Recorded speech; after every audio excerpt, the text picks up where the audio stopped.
नमः संस्कृताय मित्रों। आइए हम आज नीत सत्कम का सामान्य परिचय पढ़ रहे हैं। जैसे कि आप देखते हैं हम क्रमशः सामान्य परिचय ग्रंथों का पढ़ रहे हैं। देखिए तो जो नोट करने वाली चीज़ें हैं आप नोट करते जाइए। जैसे देखिए ध्यान से सुनेंगे तो आपको पूरा याद हो जाएगा। नीत शतक के एक लेखक हैं जिनका नाम भर्तृहरि है। विधा की बात करें तो मुक्तक काव्य है। कुल श्लोक 111 श्लोक हैं। कुल पद्धतियों की बात की जाए तो 11 मंगलाचरण सहित जो है 11 पद्धतियाँ है नीत शतक में। आइए सारी पद्धतियों के नाम आपको बताते हैं। पहली है आपकी अज्ञ पद्धति। अज्ञ पद्धति को मूर्ख निंदा पद्धति भी कहते हैं। इसके बाद दूसरी आपकी है विद्वत पद्धति। तीसरी है आपकी मानसौर्य पद्धति। चौथी है आपकी अर्ध पद्धति और पांचवी है दुर्जन पद्धति और छठवें नंबर में आपकी सुजन पद्धति आती है। सातवें में आपकी परोपकार पद्धति आती है और आठवें में धैर्य पद्धति आती है।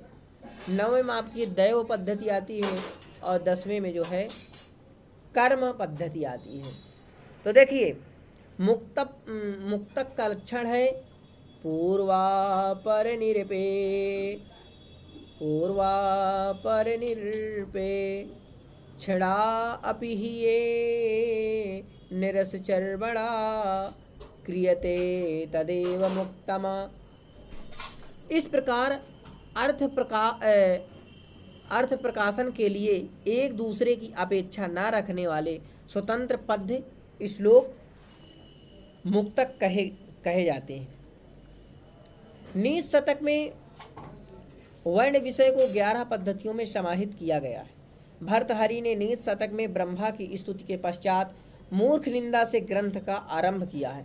नीत शतक में भर्तृहरि की शैली प्रसाद गुण से युक्त और मुहावरेदार है। नीत शतक के मंगलाचरण में अनंतः ज्ञानमय स्वानुभव मात्र से जानने योग ज्योति स्वरूप ब्रह्मा को नमस्कार किया गया। नीत शतकम का जो मंगलाचरण है वो नमस्कारात्मक है।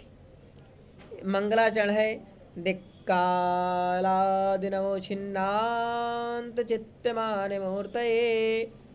ये है आपका मंगलाचरण। इसमें अनुष्टुप छंद का प्रयुक्त हुआ है।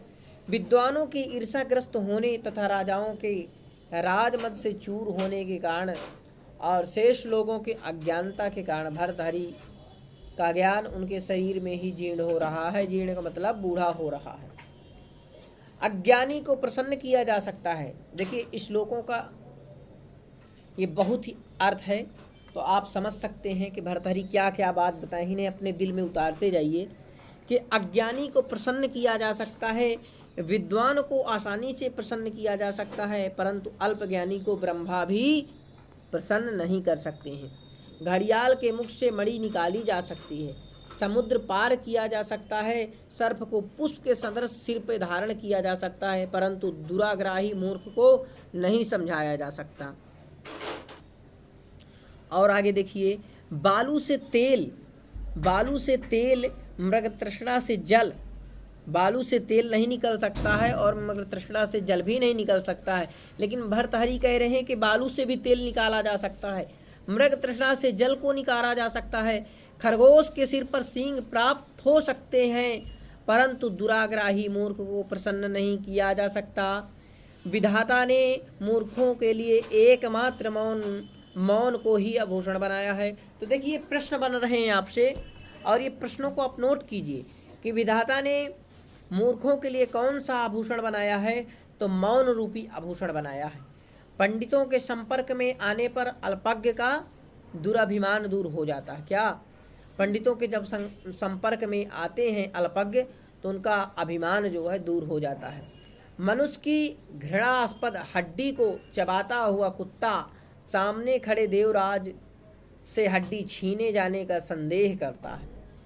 गंगा स्वर्ग से शिव के मस्तक को, शिव के सिर से हिमालय को और हिमालय से पृथ्वी को और पृथ्वी से समुद्र को प्राप्त हुई।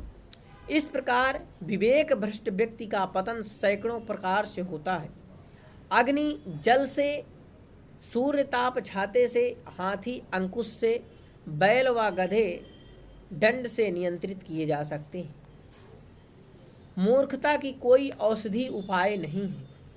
साहित्य, संगीत एवं कला से विहीन व्यक्ति साक्षात पशु के समान है। तो साक्षात पशु के समान कैसा व्यक्ति है? साहित्य, संगीत एवं कला से विहीन।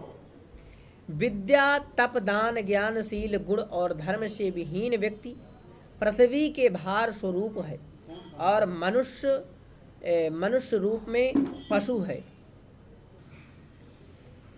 मूर्खों के साथ इंद्र के भवन में रहने की अपेक्षा वनचरों के साथ वन में रहना श्रेष्ठ है, भर्तृहरि बता रहे हैं।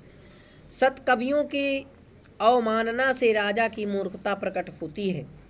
विद्या रूपी धन वाले विद्वान की तुलना कभी राजा के साथ नहीं हो सकती। ब्रह्मा हंस के कमल वन में निवास के सुख को नष्ट कर सकता है। ब्रह्मा जो है हंस के कमल वन में निवास के सुख को नष्ट कर सकता है, परंतु उसके नीर क्षीर विवेक को नष्ट नहीं कर सकता है। वाणी यानी विद्या रूपी आभूषण कभी नष्ट नहीं होता है, यही सर्वश्रेष्ठ आभूषण है। तो सर्वश्रेष्ठ आभूषण क्या है? वाणी, विद्या सबसे श्रेष्ठ आभूषण है, ये नष्ट नहीं होता है। विद्या ही परदेश गमन का सर्वश्रेष्ठ धन सिद्ध होती है। तो परदेश गमन का सर्वश्रेष्ठ धन कौन सिद्ध होती है? विद्या। यह गुरुओं की भी गुरु है। तो गुरुओं की भी गुरु कौन है? विद्या। राजागण विद्या की पूजा करते हैं, धन की नहीं। प्रश्न बना कि राजागण किसकी पूजा करते हैं? तो राजागण विद्या की पूजा करते हैं। राजागण किसकी पूजा नहीं करते? तो राजागण धन की पूजा नहीं करते, क्योंकि धन तो उनके पास बहुत रहता है। क्षमा के होने पर कवच की क्या आवश्यकता? क्रोध के रहते शत्रु की क्या आवश्यकता? बंधुजनों के रहते अग्नि की और अच्छे मित्र के रहते औषधि की। विद्या के रहते धन की, लज्जा के रहते आभूषण की तथा कवित्व के रहने पर राज्य की कोई आवश्यकता नहीं होती है। बुद्धि की जड़ता को सत्संगति हरती है। जो बुद्धि की जड़ता होती है उसको कौन हरता है? तो बुद्धि की जड़ता को सत्संगति हरती है। सत्संगति कीर्ति को भी सभी दिशाओं में फैलाती है। सत्संगति मनुष्य का सब प्रकार से हित करती है। तेजहीन होने पर भी आत्मसम्मानी सिंह सूखी घास नहीं खाता। कुत्ता अपने स्वामी के सामने भोजन के लिए दीनता प्रकट करता है, परंतु गजराज सैकड़ों अनुनय पर खाता है। उसका जन्म धन्य है जिसके जन्म से वंश का अभ्युदय हो।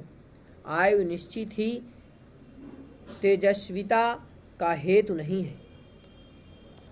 तो ये रहे आपके कुछ सामान्य परिचय।